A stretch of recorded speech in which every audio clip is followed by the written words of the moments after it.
All right, it feels like May is blooming, so welcome to your May numerology for 2024. I'm Jennifer, and welcome to your readings at the round table.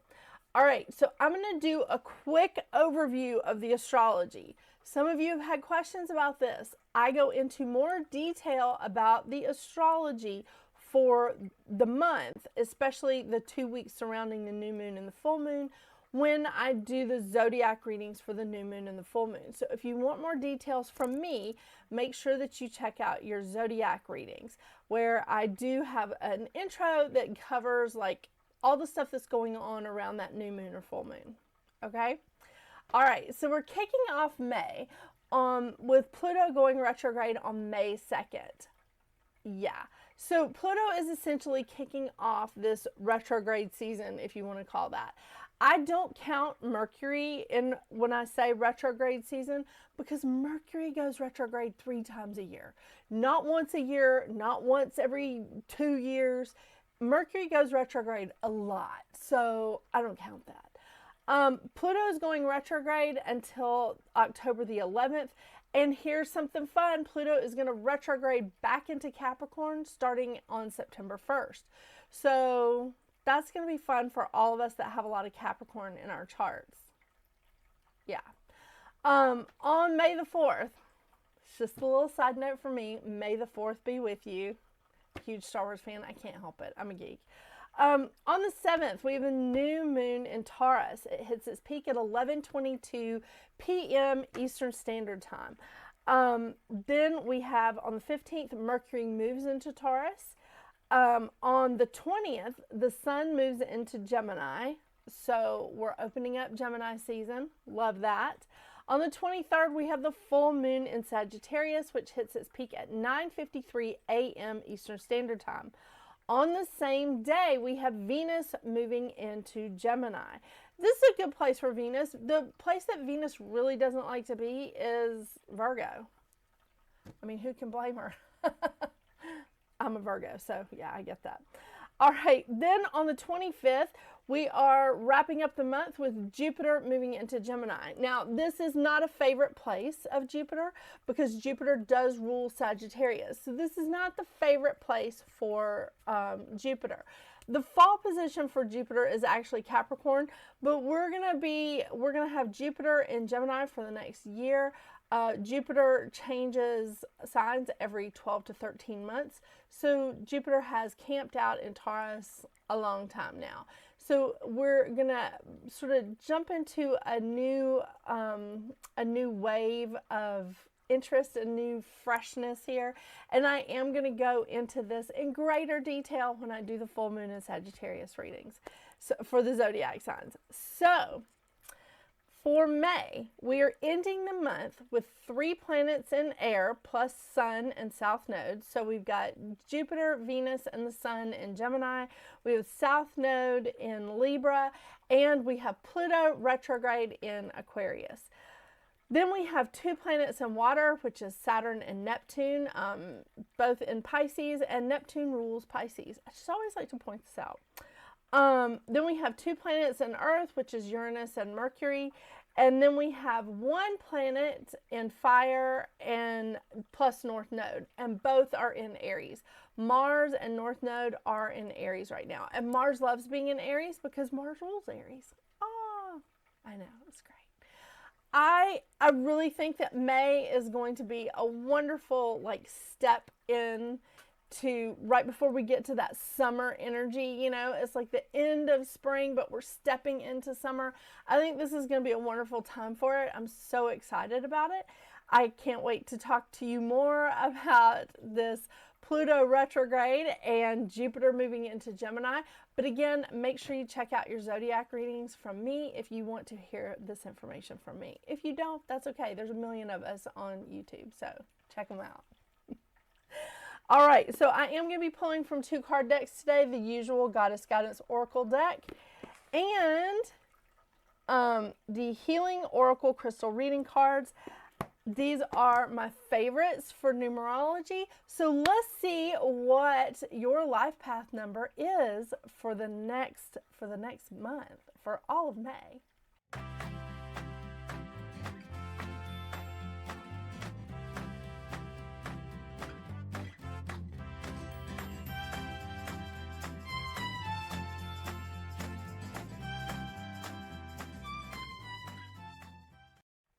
Hello, Life Path 2. Oh, yeah. May for you is fantastic. It is a 6-month. Now, you are all about balance. You're all about harmony. You like, love and diplomacy. You're really good at this kind of stuff. This makes a 6-month for you a cakewalk. Or it's a really, really pleasurable experience. Because 6 is all about values. It's all about home and children, family, community.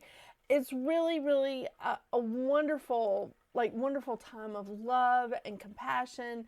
It's a great time of generosity. 6 is a very generous number.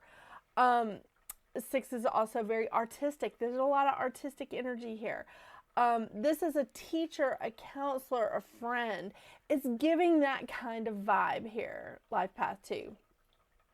So this is a wonderful time for you to speak your truth. Hey, we're out of the shadow period of Mercury retrograde, so go for it.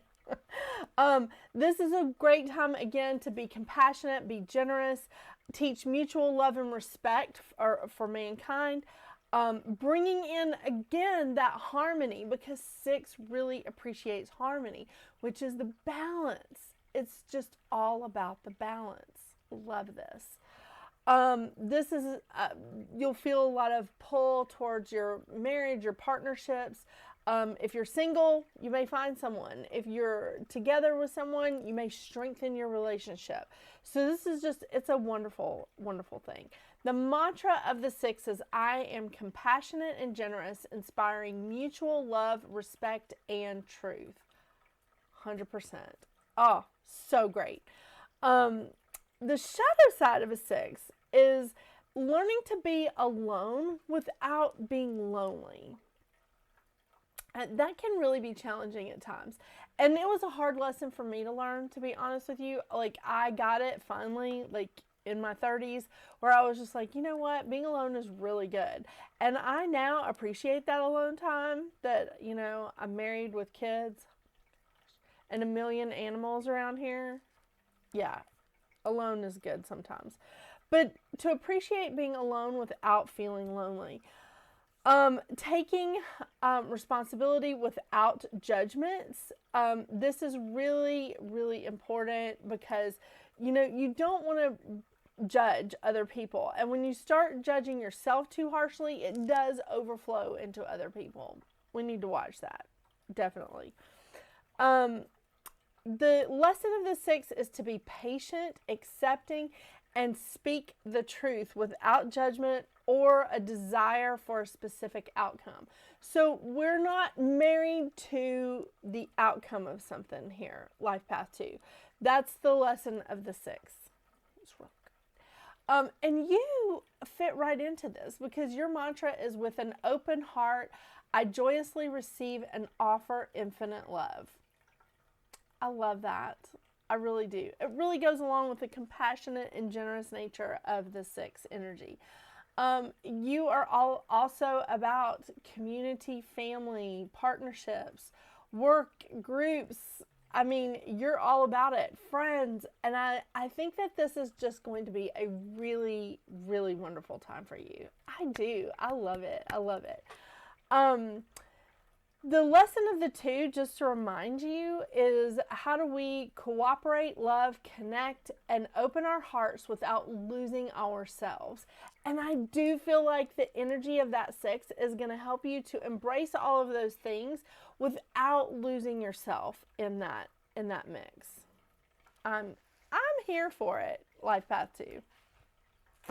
All right, let's see what kind of cards we have for you for the advice cards.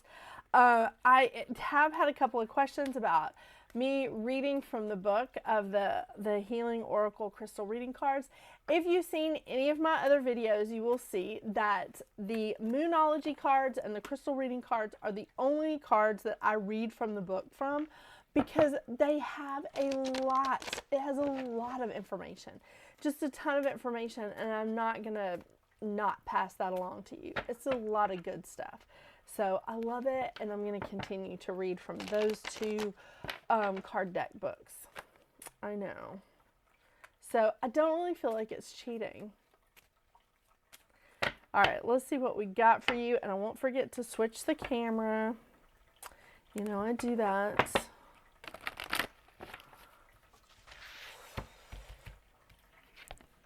Ooh. Nematona, sacred space. Sounds like some alone time to me. My sacred space continually gets interrupted by both four-legged animals and the two-legged.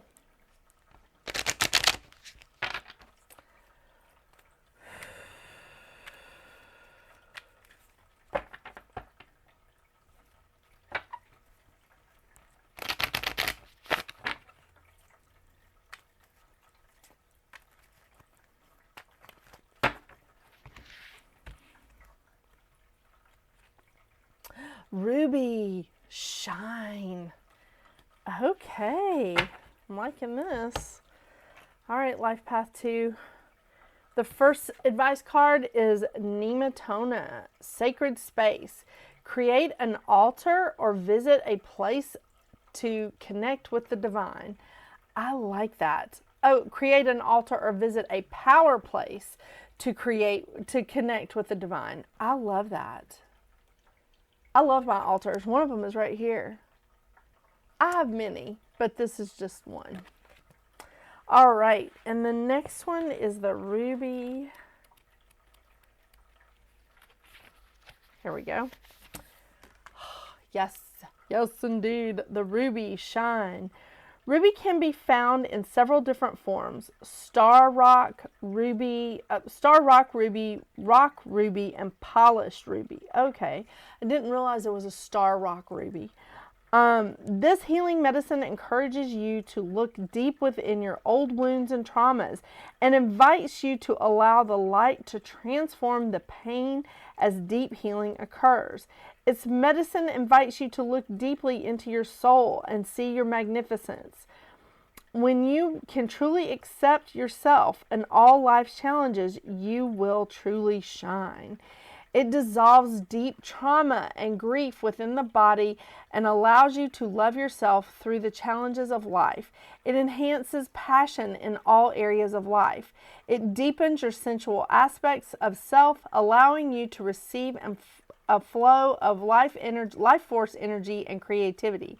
It helps to recognize the source of inexplicable fear and anxiety. Oh my gosh, I love that. And many of you will know that my husband is an 1122, so this is great. Perfect. All right. Thank you so much for joining me today, Life Path 2. I hope you have a wonderful, wonderful month of May. Don't forget to check out your zodiac readings for the new moon and the full moon coming up in May.